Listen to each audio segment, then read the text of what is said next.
Hi welcome back to YouTube channel. എല്ലാവരും സുഖമായിട്ടിരിക്കുന്നു വിചാരിക്കുന്നു. ഞാനും കുഴപ്പമില്ലാതെ ഇരിക്കുന്നു. എന്താ ഞാൻ ഇത്ര ദിവസമായിട്ടും വീഡിയോസുകളും കാര്യങ്ങളൊക്കെ ഇടാതെ നിങ്ങൾ വിചാരിച്ചിട്ടുണ്ട്. കുറേ ആയില്ല, ഒരുപാട് വീഡിയോസും കാര്യങ്ങളൊക്കെ ഇട്ടിട്ട് കുറേ ആയി. കാരണം ഞാൻ ഒരുപാട് തിരക്കായിരുന്നു. ഏട്ടൻ്റെ ചെറുതായിട്ട് വയ്യാണ്ടായപ്പോൾ വയറുവേദനയാണെന്ന് വിചാരിച്ച് വയറുവേദന ആയിരുന്നു ഓൾറെഡി. അപ്പോൾ ഞങ്ങൾ മെഡിക്കൽ കോളേജിലൊക്കെ പോയിട്ട് അവരെല്ലാം കൈയൊഴിഞ്ഞ് ആരും തിരിഞ്ഞു പോലും നോക്കുന്നില്ല എന്ന് ലാസ്റ്റ് ഇക്ര ആശുപത്രി, കോഴിക്കോട് ഇക്ര ആശുപത്രിയിൽ ഞങ്ങൾ കാണിച്ചപ്പോൾ അവിടെ ചെന്നപ്പോൾ സാറ് പറഞ്ഞു സർജറി വേണ്ടി വരും. ഭക്ഷണം നമ്മളെ വയറ്റിൽ കിടന്നിട്ട് ദഹിക്കാതെ കിടന്നുകൊണ്ട്, അതുകൊണ്ട് ഇപ്പോൾ നിൽക്കുന്ന നമ്മുടെ സാധാരണ നമ്മൾ ഭക്ഷണം കഴിച്ചാൽ നമുക്ക് ദഹിച്ചു പോവില്ലേ, ഇത് ദഹിച്ചു പോവില്ല. ഇത് അവിടെ സ്റ്റോക്കായി നിൽക്കും. എന്നിട്ട് ഉംറ്റ് ചെയ്തിട്ട് ഉള്ള ഭക്ഷണം കുറച്ച് പുറത്തേക്ക് പോരും. അപ്പോൾ കുറച്ചൊരു ആശ്വാസം കിട്ടും. അപ്പോൾ സംഭവം എന്താ വെച്ചാൽ ഏട്ടൻ പണിയെടുക്കുന്നത് തന്നെ ഇതാണ്, നമ്മളെ ഫൈബറിൻ്റെ പണിയാണ്. അപ്പോൾ ടിന്നറ് വെള്ളം ഞാൻ കൊടുത്തയച്ച വെള്ളം ടിന്നറും രണ്ടും കൂടെ എടുത്തായിരുന്നു വെച്ചത്. അപ്പോൾ അത് വെള്ളം ഒന്ന് കരുതി ടിന്നറെടുത്ത് കുടിച്ചു പോയി. ആയിട്ട് അന്ന് ആശുപത്രിയിലൊന്നും പോയില്ല, വലിയ കുഴപ്പമൊന്നുമില്ലെന്ന് പറഞ്ഞേക്കാണ്ട് ആശുപത്രിയിലൊന്നും പോയില്ല. അതുകൊണ്ട് കുടൽ ചുരുങ്ങിപ്പോയി. ആ ചുരുങ്ങിയത് നമുക്ക് ഇനി ശരിയാക്കാൻ കഴിയില്ല. ഇപ്പം ഭക്ഷണം കഴിക്കുമ്പം ആ കഴിക്കണ ഭക്ഷണം ദഹിക്കാൻ ഒരു ഗ്യാപ്പ് ഇട്ട് കൊടുത്തതാണ്. അങ്ങനെ കുറച്ച് സർജറി വേണ്ടി വന്നു. 1 ലക്ഷത്തിന് മേലെ പൈസ ചിലവായി. ഒരുപാട് പേര് സഹായിച്ചിട്ടുണ്ട്. സഹായിച്ചവരൊക്കെ ഒത്തിരി നന്ദി ഞാൻ പറയാണ്. കാരണം എന്താ വെച്ചാൽ ഒട്ടും പ്രതീക്ഷയില്ല ആരും ഇങ്ങനെ എൻ്റെ വീട്ടിൽ നിന്ന് സഹായിച്ചിട്ടുണ്ട്. അനിയത്തി എല്ലാവരും, എനിക്ക് 2 അനിയത്തിമാരാണ്. അനിയത്തിമാരും അച്ഛനും പിന്നെ ഏട്ടൻ്റെ വീട്ടിൽ ഏട്ടൻ്റെ അനിയത്തി, ഏട്ടൻ്റെ അമ്മ, അങ്ങനെ ഒരുപാട് പേര് സഹായിച്ചപ്പോൾ എല്ലാവരും ഒരു ഭയങ്കര താങ്ക്സാണ് പറഞ്ഞു. പിന്നെ ഏട്ടൻ്റെ കസിൻസുകൾ ഒരുപാട് പേര് സഹായിച്ചു. എല്ലാവരും ഒരുപാട് ഹെൽപ്പ് ചെയ്തിട്ടുണ്ട്. ഈ പേരെടുത്ത് ഞാൻ ആരും പേരെടുത്ത് പറഞ്ഞില്ല. കാരണം അങ്ങനെയാണ് പറയുമ്പോൾ ആരെയും ഒരു പേര് മിസ്സായിപ്പോയി കഴിഞ്ഞാൽ അത് ഭയങ്കര വിഷമാവല്ലേ. അതുകൊണ്ട് ആരും പേരെടുത്ത് പറഞ്ഞില്ല. ഒരുപാട് പേര് എല്ലാവരും അവനവനെ കൊണ്ട് കഴിയുന്ന രീതി സഹായിച്ചു. അപ്പോൾ അതുകൊണ്ടായിരുന്നു ഞാൻ വീഡിയോസും കാര്യങ്ങളൊന്നും ഇടാൻ. ഒരുപാട് വിഷമത്തിൽ കൂടെ ഞങ്ങൾ കടന്നു പോയിക്കൊണ്ടേനെ. പിന്നെ എൻ്റെ സർജറി അങ്ങനെ സംഭവം കിടക്കുന്നു, ഞാൻ ഒരു വീഡിയോ ഇട്ട് തന്നു. എൻ്റെ സർജറിയുടെ കാര്യം ഞാനിപ്പോൾ മാറ്റി വെച്ചിരിക്കുക. കാരണം ഇനി സാമ്പത്തികമായിട്ട് ഞങ്ങൾക്ക് ഭയങ്കര ബുദ്ധിമുട്ടാണ്, അതുകൊണ്ട് കഴിയില്ല. ഞങ്ങൾ വാടക വീട്ടിലപ്പോൾ താമസിക്കുന്നത്. അതുകൊണ്ട് തന്നെ അതിന് മാസം 5000 രൂപ ഞങ്ങൾ കൊടുക്കണം. ഇപ്പം ഞാൻ എൻ്റെ വീട്ടിലാണ്. 2 ദിവസം കഴിഞ്ഞാൽ ഞങ്ങൾ ഫ്ലാറ്റിലേക്ക് തിരിച്ചു പോകും. ഏട്ടൻ്റെ ഓപ്പറേഷൻ കഴിഞ്ഞുകൊണ്ട് തന്നെ ഏട്ടൻ്റെ കാര്യങ്ങളൊക്കെ നോക്കണം. അപ്പം ഓരോ മിനിറ്റ്, അതായത് ഓരോ ടൈം കൂടുമ്പോൾ ഭക്ഷണം അങ്ങനെ കൊടുത്തുകൊണ്ടിരിക്കണം. അപ്പോൾ അതുകൊണ്ട് തന്നെ എനിക്ക് വീഡിയോസും കാര്യങ്ങളൊന്നും ഇടാൻ പറ്റില്ലായിരുന്നു. എനിക്ക് പറ്റിയ മാനസികാവസ്ഥയില്ലായിരുന്നു.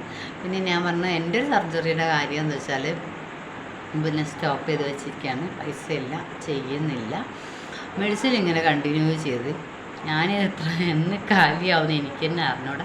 ഞാനെല്ലാം ചിരിച്ചും കൊണ്ട് ഹാൻഡിൽ ചെയ്യട്ടെ. കാരണം എല്ലാവരും പറയും നിമ്മിക്ക് സങ്കടമല്ല, നിമ്മിക്ക് അറിയുന്നില്ല, ഹസ്ബൻഡ് വയ്യാണ്ടായി കിടന്നിട്ട് നിമ്മിക്ക് എന്തായാലും സങ്കടം തോന്നുന്നത്. ഞാൻ സങ്കടപ്പെട്ടിട്ട് എനിക്ക് ടെൻഷൻ അടിക്കും. എനിക്ക് ടെൻഷൻ അടിച്ചു കഴിഞ്ഞാൽ ഞാൻ വയ്യാണ്ടാവും. അപ്പം ഞാൻ വയ്യാണ്ടായി കഴിഞ്ഞാൽ ഏട്ടനെ നോക്കാൻ വന്ന ഞാൻ വയ്യാണ്ടായി കഴിഞ്ഞാൽ പിന്നെ ഞാനും ഏട്ടനും ഒരു ആശുപത്രിയിൽ ഇങ്ങനെ കിടക്കാമെന്ന് പറയുമ്പോൾ അത് വലിയൊരു ടെൻഷനല്ലേ. ഭയങ്കര നമുക്ക് ചിന്തിക്കാനും കൂടെ പറ്റില്ല. അപ്പോൾ നമ്മൾ വേറൊരാളെ സഹായം തേടണം എന്തായാലും. അപ്പോൾ അതിനെക്കാട്ടി ഭേദം ഞാൻ ഏട്ടന് വന്ന അസുഖത്തെക്കുറിച്ച് ഞാൻ മൈൻഡിലേക്ക് കൊടുക്കാതെ, ഓവർ ടെൻഷൻ കൊടുക്കാതെ, ഞാൻ എൻ്റെതായ വിഷമം ഉള്ളിലുണ്ട്, പക്ഷെ ആ ഒരു ഓവർ ടെൻഷൻ കൊടുക്കാതെ ചിരിച്ചും കൊണ്ട് ഹാൻഡിൽ ചെയ്ത് ഞാനിങ്ങനെ പോവുകയാണ്. അപ്പോൾ പലർക്കും നമ്മളെ വിഷമം മനസ്സിലാവുന്നില്ല. ഉള്ളിൽ ഇത്രത്തോളം വിഷമം വെച്ചിട്ടാണ് നമ്മൾ ഇങ്ങനെ ചിരിച്ചും കൊണ്ട് ഹാൻഡിൽ ചെയ്യുന്നത്. കാരണം ഓവർ ടെൻഷൻ കൊടുക്കുന്ന എന്നോട് ഡോക്ടർ പ്രത്യേകം പറഞ്ഞതുകൊണ്ട് തന്നെ, എന്നാലും ടെൻഷൻ ഉണ്ടെങ്കിൽ പോലും അത് മെയിൻറ്റെയിൻ ചെയ്യാനൊന്ന് പഠിക്കണം. അതായത് നമുക്ക് ഒത്തിരി ടെൻഷനിലൂടെ നമ്മൾ നിൽക്കുകയാണ്. അപ്പോൾ ആ ഒരു ടെൻഷൻ നമ്മൾ ബ്രെയിനിൽ അധികം കൊടുക്കാതെ മാക്സിമം കുറച്ച് സന്തോഷത്തോടെ ചിരിച്ചും കൊണ്ട് നമ്മൾ ഹാൻഡിൽ ചെയ്തുകൊണ്ട് പോവുക. പിന്നെയുള്ള ടെൻഷൻ നമ്മൾ അത് എങ്ങനെ കൈകാര്യം ചെയ്യണം എന്നും കൂടെ നമ്മൾ പഠിക്കണം. അതായത് ഒരുപാട് കരഞ്ഞ് കണ്ണീരൊഴുക്കിയിട്ട് നമുക്കൊന്നും നമ്മളെ വല്ലാത്ത ടെൻഷൻ അടിച്ച് തലവേദന എടുത്ത് വയ്യാണ്ടാവുക എന്നല്ലാതെ ഒന്നും വരില്ല. അതുകൊണ്ട് ഉള്ള ടെൻഷൻ നമ്മൾ എങ്ങനെയെങ്കിലും ഒഴിവാക്കാൻ മാക്സിമം നമ്മൾ നോക്കണം. അത് നമ്മൾ തന്നെ ശ്രമിക്കണം. അപ്പോൾ ആ ശ്രമം ഞാൻ ചെയ്തു. അപ്പോൾ എല്ലാവരും പറഞ്ഞ ഒരു ടെൻഷനും ഇല്ല, ഒരു വിഷമമില്ല എന്നൊക്കെ ഒരുപാട് പേര് ഞങ്ങളെ കുടുംബത്തിൽ തന്നെ ഒരുപാട് പേര് പറഞ്ഞിട്ടുണ്ട്. അതെന്താണെന്ന് വെച്ചാൽ എനിക്ക് അമസ്മാരുള്ള ഒരാളാണ്. എനിക്ക് ഓവർ ടെൻഷൻ കൊടുക്കാൻ പാടില്ല. അപ്പോൾ അതുകൊണ്ട് ഞാൻ ആ ടെൻഷൻ മെല്ലെ ഹാൻഡിൽ ചെയ്ത് ചിരിച്ചും കൊണ്ട് ഹാൻഡിൽ ചെയ്ത് പോയി. പക്ഷെ ഉള്ളിൽ ഒരുപാട് വിഷമമുണ്ട്.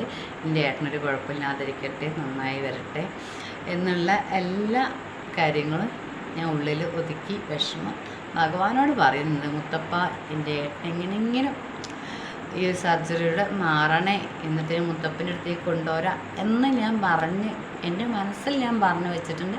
പക്ഷെ അത് നിങ്ങളതും കൂടെ പറഞ്ഞതാണ്. അപ്പോൾ ഇതുകൊണ്ടൊക്കെയാണ് വീഡിയോസും കാര്യങ്ങളൊന്നും വരാൻ.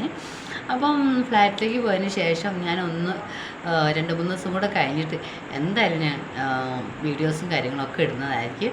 തീർച്ചയായിട്ടും നിങ്ങൾക്ക് നല്ലൊരു വീഡിയോസുമായിട്ട് വരുന്നതായിരിക്കും. അപ്പോൾ എൻ്റെ വീഡിയോസ് ആദ്യമായിട്ട് ആരെയും കാണുന്നുണ്ടെങ്കിൽ ഒന്ന് ലൈക്ക് ചെയ്യണേ, പിന്നെ സപ്പോർട്ട് ചെയ്യാൻ മറക്കരുത്. തൊട്ടപ്പുറത്തും ബെല്ലൈക്കനും കൂടെ അമർത്തണേ. എന്നാലും ഞാനിടുന്ന വീഡിയോസ് നിങ്ങൾക്ക് കാണാൻ പറ്റുള്ളൂ, നോട്ടിഫിക്കേഷനൊക്കെ എടുത്തുള്ളൂ. അപ്പോൾ ദയവേത് നിങ്ങളെല്ലാവരും സപ്പോർട്ട് ചെയ്യുക, എന്നാലും എനിക്ക് മുന്നോട്ട് പോകാൻ പറ്റത്തുള്ളൂ. അപ്പം എല്ലാവരുടെ സപ്പോർട്ടുണ്ടെങ്കിൽ ഞാൻ മുന്നോട്ട് പോകുള്ളൂ.